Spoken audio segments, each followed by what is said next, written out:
Oi, gente, boa noite. Estamos aqui para mais uma live, agora com um quadro fixo, né, que vai chamar Papo de Divã. E serão lives todas as quintas-feiras, às 20 horas, aqui no Instagram. Eu e o Eduardo Campos, falando aí sobre temas como psicologia, psicanálise, filosofia, espiritualidade, que são temas assim que são muito abrangentes, né? Envolvem muitas questões pessoais e nós conversamos e combinamos. Então, todas as quintas-feiras, eu e o Edu faremos aqui às 20 horas essas lives falando sobre esses temas. E as nossas lives ficarão disponibilizadas também no YouTube e no podcast. E ambos são com o nome Papo de Divã. Então fica muito fácil de procurar também, de encontrar, né, os nossos conteúdos, tá bom? Hoje, especificamente, nessa live a gente vai falar sobre positividade tóxica, que é um tema tão atual, tantas pessoas têm falado bastante sobre isso, e a gente conversou essa semana e definimos esse tema, que é bem interessante. Então, quem tiver de repente aí quiser fazer suas perguntas ou quiser fazer as suas colocações, a gente vai colocando aí ao longo da live para poder responder, tá bom? E fiquem à vontade, então. Sejam todos bem-vindos quem for participar da live. E eu vou chamar já, vou colocar o Edu aqui com a gente, pra gente já iniciar aí. O nosso papo hoje é sobre positividade tóxica. Exato. Você quer dar início, Sandra? Quer fazer alguma introdução antes ou quer que eu já converse com as pessoas sobre esse tema tão falado, né, na atualidade? Verdade. Então, Edu, ao longo dessa semana, né, conforme a gente definiu o nosso tema da live, eu fui lendo algumas coisas também, fazendo algumas pesquisas, né, e eu vi que realmente é um assunto que está bem em pauta, né? Inclusive, teve um programa da CNN, que é um que o Leandro Carnal participa, a Gabriela Prioli, né? E eles falaram sobre esse tema, chamaram um convidado também, então eu vi que assim, e também de toda essa pesquisa que eu realizei, eu vi que várias lives aconteceram também com esse tema, falando bastante sobre positividade tóxica, né? Até que ponto, né, o positivismo ele é benéfico para nós ou não, né? Eu sempre uso muito uma expressão que fala que tudo que é demais sobra.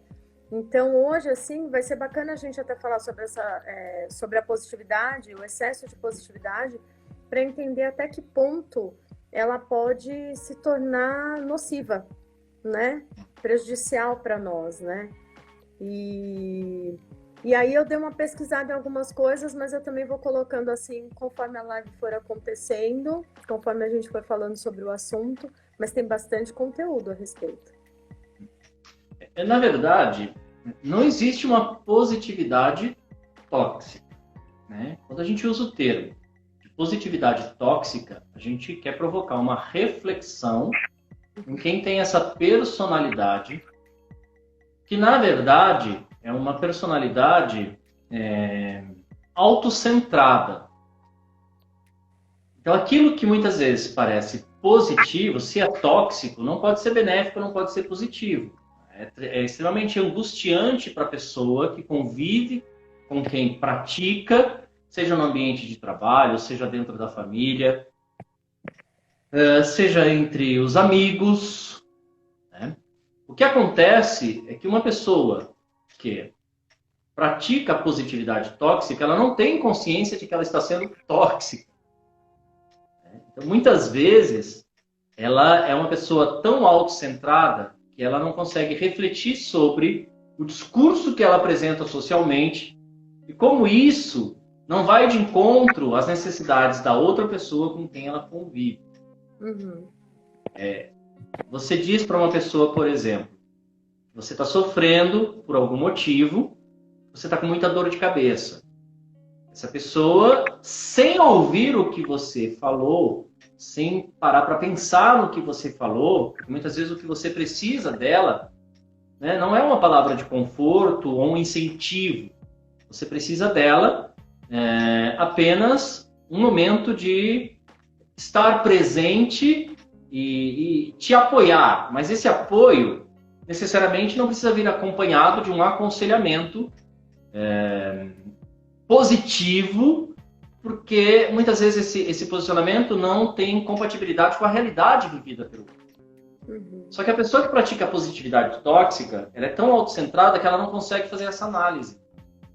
Então você fala que está passando por um problema, você conta o seu problema, e ao invés de ela oferecer a companhia, né, ela vai tentar contar para você muitas vezes um outro problema para dizer que o dela ou é igual ao teu, ou é pior que o teu, ou então ela vai tentar dizer para você, muitas vezes, é o discurso mais comum, isso passa, é coisa de momento, você é forte, você consegue. Né? Então, perceba que ela foi incapaz, né, de avaliar o momento da outra pessoa. Tem pessoas que riem de tudo. E aí nós temos uma outra questão que vai além disso que é chamado de positividade tóxica. Né? Hoje já se fala, por exemplo, na síndrome do afeto pseudobulbar. O que seria isso? Né? São essas pessoas que têm emoções exacerbadas, que podem tender também ao riso, e você conta uma história extremamente triste, esperando que a pessoa te dê um abraço, e ela ri. Então ela ri quando acorda, ela ri na hora do almoço, ela ri antes de dormir, ela ri com as histórias que ela ouve, ela ri com a desgraça alheia. E aí ela já começa a sinalizar, para quem vai fazer uma análise, que ela pode ter essa síndrome, embora não tenha consciência. A questão é que a positividade tóxica, ela pode ser uma ação emitida pela pessoa, e ela não se dá conta disso, como eu disse, mas isso pode provocar danos na outra pessoa. Se você conviver com uma pessoa que tem, né, uma personalidade extremamente alegre o tempo todo, incapaz de perceber o ambiente no qual ela vive, e o momento de expressar essa alegria, isso pode criar dentro de você, que recebe essa emissão constantemente, inclusive sentimento de culpa. Então, a pessoa que age a partir da positividade tóxica, ela não se dá conta do que ela provoca no ambiente. Não, nós somos humanos, nós temos variações de humor. Né? E isso não é uma característica de quem é bipolar. Nós temos que ter direito à tristeza também. Nós podemos acordar pela manhã tristes, né? No período da tarde estar extremamente feliz com uma notícia, e depois não tanto. O ser humano é assim, ele é complexo. Tudo nos atinge. Faz parte do nosso processo de amadurecimento também, né? A gente não é em todos os momentos 100% felizes, mas também não somos assim, 100% dos momentos tristes. Eu acho que é uma situação de você aprender a lidar também com as questões da vida, né? Com as questões que a vida apresenta para nós, né? E isso faz com que traga para a gente a nossa maturidade, a nossa inteligência emocional também. E a pessoa simplesmente querer sublimar, né, um sentimento, um momento, né, um momento triste ou um momento difícil, querer transparecer em toda hora.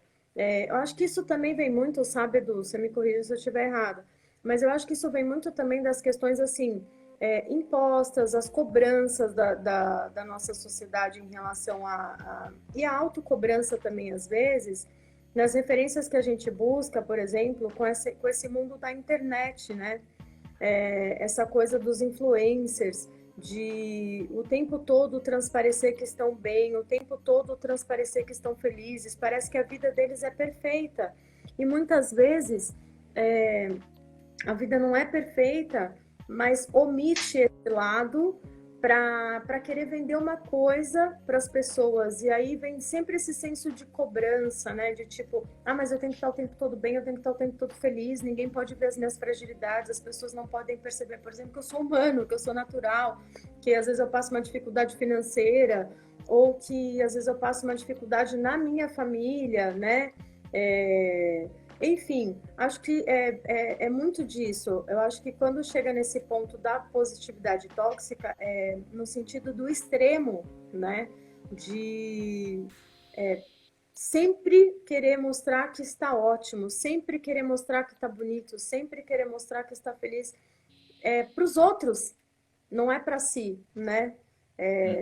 Muitas vezes não é nem querer estar bem para você mesmo, é querer mostrar para o outro. Por dentro tá um caco, mas tem que aparentar para as pessoas que está bem, que está feliz, que é bem sucedido, que, nossa, olha como eu sou bom, né, em tudo que eu faço.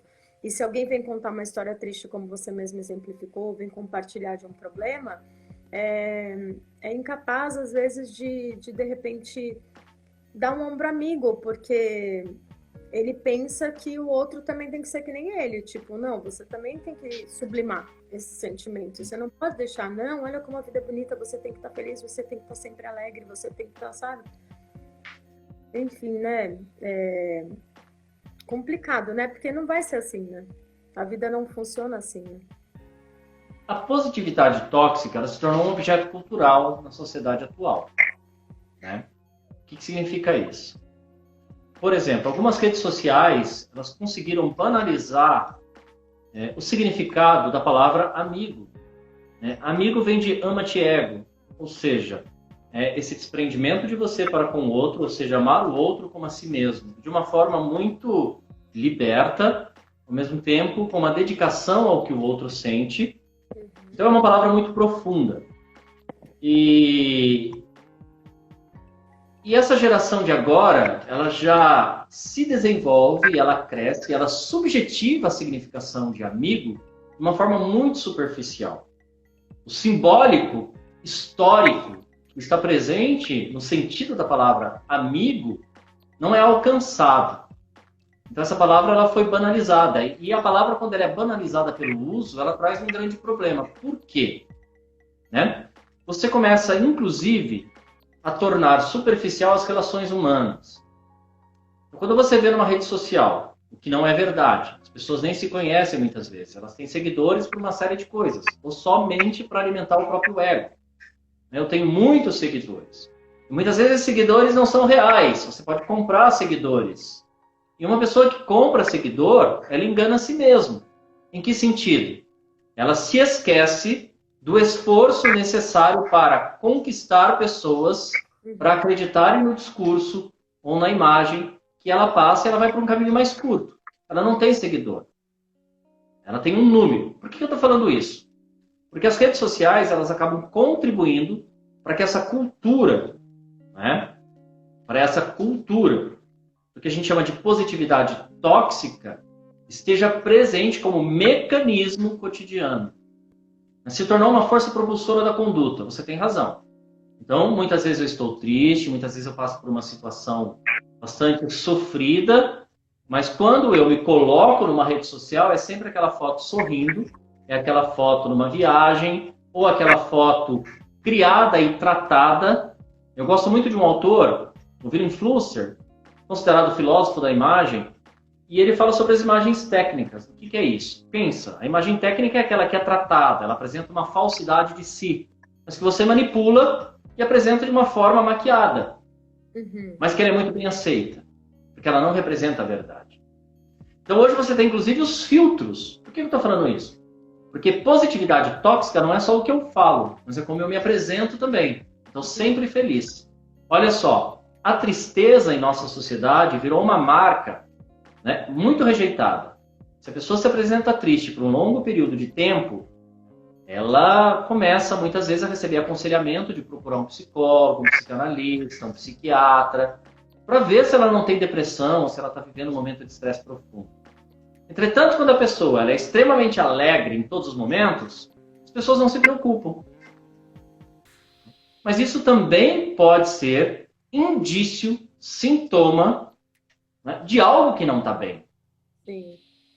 Muitas pessoas, inclusive, pensam ou cometem suicídio, surpreende a família, surpreende os amigos, porque aparentemente vivia uma felicidade plena todos os dias.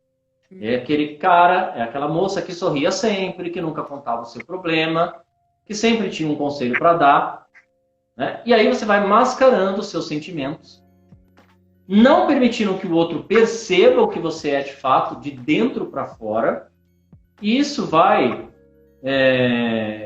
somatizando. Então você toca num ponto também que vai além, né, dessa questão de que a positividade tóxica, o que ela provoca no outro que recebe, mas também a pessoa que vive essa positividade, o quanto isso é tóxico para ela mesma. Sim, e é exaustivo, né? Porque é o tempo todo a pessoa se cobrando em estar o tempo todo bem. Então também se torna exaustivo para a pessoa, porque eu acho que assim, tem a ver um pouco também com aceitação, autoaceitação, né? Você aceitar todo esse processo que acontece com você aceitar as nuances que a própria vida apresenta pra gente, né? Um dia tá sol, outro dia tá chuvoso, outro dia tá garoando, outro dia tá ventando. Isso faz parte, né? Se a própria natureza tem todas essas alterações, quem dirá nós, né? Que temos, além das questões do que acontece no nosso dia a dia, as próprias questões hormonais, né? De mudar, de alterar, né? A questão, por exemplo, ocitocina, serotonina, existe todo o nosso corpo, né, é complexo, né? Então, eu acredito que seja até exaustivo, cansativo, a pessoa o tempo todo ficar, não, eu tenho que estar bem, eu tenho que estar bem, eu tenho que mostrar que eu estou bem, e forçar uma natureza, né, que, por exemplo, a pessoa estar triste é diferente da pessoa estar depressiva, né? A tristeza faz parte, a depressão de atenção. Do mesmo jeito que você estar alegre, é diferente, de repente, da pessoa estar histérica ou muito eufórica, né? Vai para um extremo, né? Então, não é nem tanto uma coisa, nem tanto outra, né? Os extremos são perigosos, né, Edu? A pessoa que subjetiva a positividade tóxica, muitas vezes ela não tem consciência disso, né? E, de fato, ela pode ir se ferindo ao longo da vida. Mas existe uma questão que a nossa realização, nós somos seres sociais. Uhum. E querendo ou não, a nossa personalidade, quando eu falo personalidade, né, a psicologia tem várias definições, mas eu gosto de uma delas, que são as personas. É a nossa preparação para poder nos apresentarmos socialmente. Então são as máscaras sociais que nós chamamos de identidade. O ser humano ele não tem apenas uma identidade, ele se apresenta por meio de várias identidades. Então ele tem a identidade social, ele tem a identidade, e essa identidade social se desdobra no relacionamento com a outra pessoa, ele tem a identidade no ambiente de trabalho, ele tem o cumprimento dos papéis identitários como pai, como mãe, como filho. Então é muito comum muitas vezes, inclusive, né, quem trabalha no ambiente escolar, numa reunião com os pais falarem assim, mas meu filho é em casa, claro, na sua casa ele exerce a identidade de filho. No ambiente escolar ele exerce a identidade de aluno. Nós somos assim, nós nos adequamos. E nós dependemos muitas vezes, para nos sentirmos satisfeitos, da aprovação do outro. Nós somos seres sociais. Nós vivemos, mesmo dizendo que não, nós vivemos constantemente buscando a aprovação de outrem, seja de um namorado, de uma namorada, do pai, da mãe, do irmão, do chefe, do companheiro, da companheira, do amigo, do vizinho. Então, ser elogiado é muito bom. Sim. Uma pessoa que vive uma positividade tóxica, muitas vezes ela tem a necessidade de nunca desagradar. Tanto que, quando ela faz uma brincadeira, que ao atingir a outra pessoa, ela é repreendida, ela tem uma confusão mental. Muitas vezes ela não entende, ela não aceita, ela não consegue processar essa negação por parte do outro. Por quê? No modo como ela processa o pensamento, né, ela foi extremamente agradável, brincalhona, sorridente, caridosa, acolhedora. Como é que você não aceitou a minha brincadeira? E muitas vezes essa positividade tóxica esbarra, né, nas alterações culturais. Né? Coisas que eram aceitas e que se a pessoa não acompanha o meio cultural no qual ela vive, em um dado momento ela vai ser extremamente desagradável sem se dar conta disso. Hoje, socialmente, a gente tem um movimento muito significativo de coletivos, pessoas pretas, LGBTQIA+, que inclusive estamos comemorando aí o mês do orgulho, né, das mulheres. Imagina o que é uma pessoa que não se dá conta, ela não se liga nesses movimentos, né, fazer uma piada sobre mulher, extremamente pejorativa, não é engraçado, mas ela pode não ter consciência disso. Então, em um dado momento, essa pessoa também pode, dentro do ambiente em que ela convive, começar a ser, né, a gente fala da cultura do cancelamento. Isso sim, pode acontecer. Porque ela começa a ser cancelada por se tornar uma pessoa desagradável. Então a gente está chegando aí num outro grau da positividade tóxica. Quando ela não percebe o limite necessário e ela começa a ser cancelada pelos seus pares, no ambiente de trabalho ou até mesmo na família. Ah, não convida aquele cara não convida aquela moça não, porque olha, não gosto da piada, não gosto do jeito. Então você percebe que isso vai acarretando uma série de consequências que atingem o convívio da pessoa e que vai provocar nela, em um dado momento, ainda que não aparente, uma tristeza profunda, uma angústia profunda.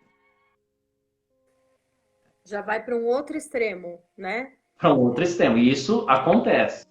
Todo isso é possível. De todo o excesso que ela tinha, né? Tem uma frase, né, muito popular que as pessoas falam que todo excesso esconde uma falta, né? E muitas vezes eu acho que é assim, essa coisa da pessoa ser muito, muito, muito positiva, ou de ela tentar anular, né, esses sentimentos que às vezes vêm negativos, ou as emoções negativas, e o tempo todo tentar passar por cima disso para a questão da própria aparência, que é o que a gente até falou, né, de ser um processo até cansativo para quem vive assim, né? Tem muita gente que está entrando agora também na live, então já vou aproveitar esse gancho. Hoje a gente está falando sobre positividade tóxica aqui na live, que é um tema muito atual, tem sido muito colocado em pauta. A gente vai falar todas as quintas-feiras, né, Edu? A gente vai trazer aí questões que falam sobre psicologia, psicanálise, filosofia, espiritualidade. A gente está passando aí por uns momentos, né, difíceis em sociedade e são temas que são bem atuais e que o Edu, assim, um profissional excelentíssimo para poder falar sobre esse assunto junto comigo aqui. Eu trago questões mais como pessoa, né? E o Edu, ele já explica para a gente mais como um profissional da área, uma pessoa que estuda bastante, né? E tem mais propriedade para falar sobre o assunto. Mas hoje, especificamente, a gente falando sobre a positividade tóxica, para quem chegou agora, boa noite a vocês. A gente já falou, deu uma pincelada, assim, né, sobre a questão do quanto os extremos são complicados para quem é muito feliz ou para quem, de repente, é muito para baixo e como, às vezes, uma coisa puxa para outra, né, com relação ao cancelamento, né, e aí, retomando, né, sobre o nosso tema da live, falando sobre a positividade tóxica, tem uma coisa que me chama muito a atenção, que eu fiquei refletindo bastante enquanto a gente aguardava o nosso encontro, que é o seguinte, Edu, que eu queria aproveitar, né, você, assim, sugar o máximo do seu conhecimento. É engraçado que nós, né, temos acho que é uma questão da nossa mente, do nosso cérebro, enfim, não sei. Nós temos uma tendência para olhar mais para as situações que são negativas do que são para as positivas. Apesar de a gente estar falando da positividade tóxica, esse é um ponto que me chamou muito a atenção também, que eu falei, acho que é bacana colocar, porque é justamente nessa questão da negatividade que a pessoa que tem um excesso de positividade tenta sublimar. Mas é natural do nosso cérebro, do ser humano, olhar para as coisas, por exemplo, para as notícias, né? O que chama mais a atenção das pessoas? De repente, falar de uma perspectiva positiva ou de uma negativa? E quando você se reúne, o que normalmente reúne um grupo maior para debater? É quando você fala sobre, você vai bem dizer uma pessoa ou quando você reúne um monte de gente para falar mal, entendeu? Para fazer críticas. E é interessante o quanto as pessoas se interessam muito mais pelo negativo. Um produto, eu uso um creme e eu falo, eu posto numa rede social, esse creme é ruim, esse creme me dá alergia, esse creme não sei o que lá. Vai juntar um monte de gente para debater sobre o creme. Mas se eu falar de um produto que ele é excelente, a propaganda para você tem que provar o tempo todo muito mais que você é muito mais legal, você tem que provar que o seu produto é muito melhor do que a facilidade que tem para derrubarem o seu produto, entendeu? E aí eu queria, assim, me ajuda, Edu, a entender isso. Por que é tendencioso as pessoas terem esse olhar mais para as questões que são negativas? Na verdade, assim, afetividade é uma palavra que as pessoas gostam muito de usar. Né? Ah, afetividade, afetividade. Afetividade, para Henri Vallon, é a capacidade de afetar o organismo do outro de forma significativa. Eu sempre trago essa explicação para que as pessoas desconstruam o sentido de afetividade. Para que a afetividade ela entre em ação no nosso organismo, né, é necessário que você exerça uma ação que atinja o fisiológico da outra pessoa, provocando alterações. Então, olha só, quando eu te dou um abraço, Sandra, quando eu toco na tua mão, isso é uma afetividade positiva. Carinho no rosto. Né? Mas eu posso também atuar por meio da afetividade negativa, se bem que isso é relativo, principalmente para Freud. Né? Porque a dor pode ser tanto prazerosa como danosa. Entender? Existem pessoas na sociedade que praticam o sadomasoquismo e a dor é extremamente prazerosa e ligada à sexualidade. A gente não está aqui para julgar a prática alheia, mas para entender esse processo. Mas, enfim, nós temos uma tendência, né, a guardar como memória tudo aquilo que é extremamente significativo. Entende? E os momentos de muita dor, eles são significativos.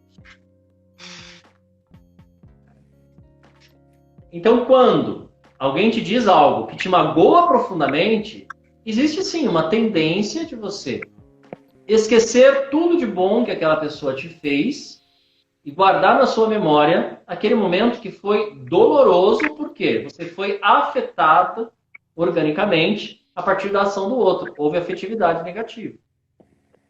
Mas um momento de extremo prazer também fica na tua memória.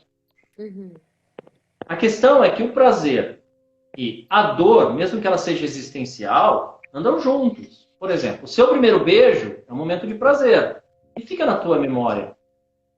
Dificilmente as pessoas esquecem quem foi a primeira pessoa que ela beijou, principalmente se isso acontece na infância ou na pré-adolescência.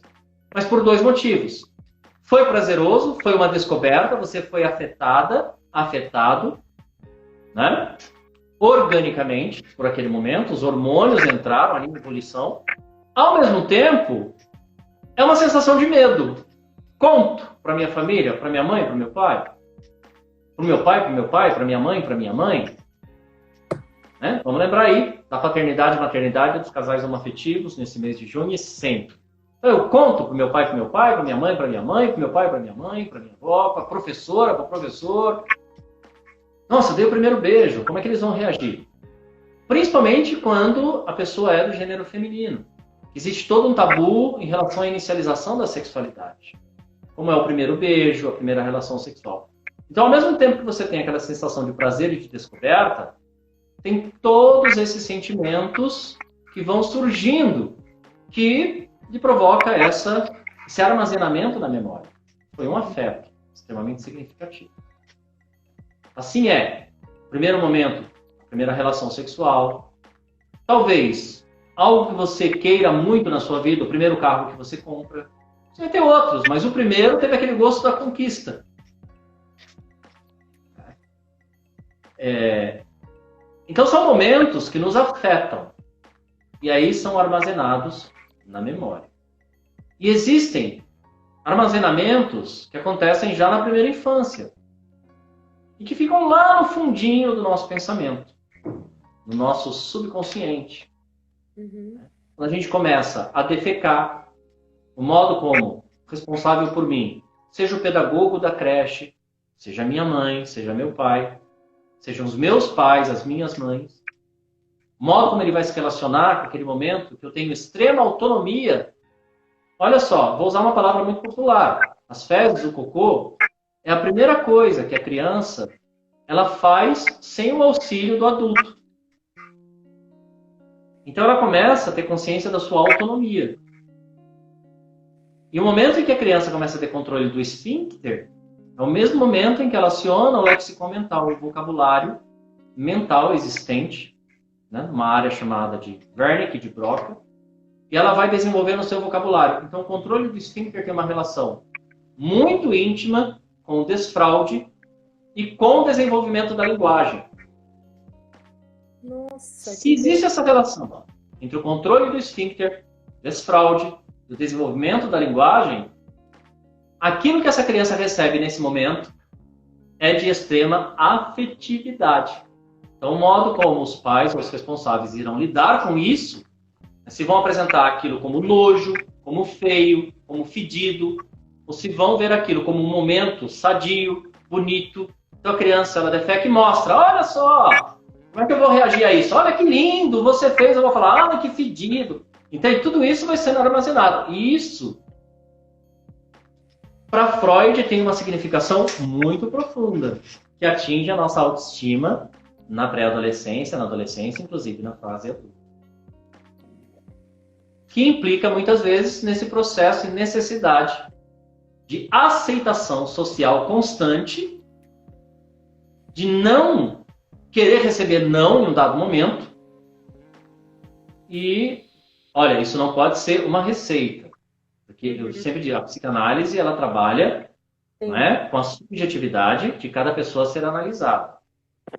Mas a gente está falando aqui de uma forma mais geral para entender esse processo do que pode vir a acontecer. Do que pode vir a ser, que potencializa. Uma pessoa, nessa fase chamada de anal, teve toda essa interferência negativa, essa afetividade negativa por parte dos responsáveis. Uhum. Né? Isso pode afetar na fase adulta essa relação social e ela ser alguém que pratique essa positividade tóxica para ela, para com o outro.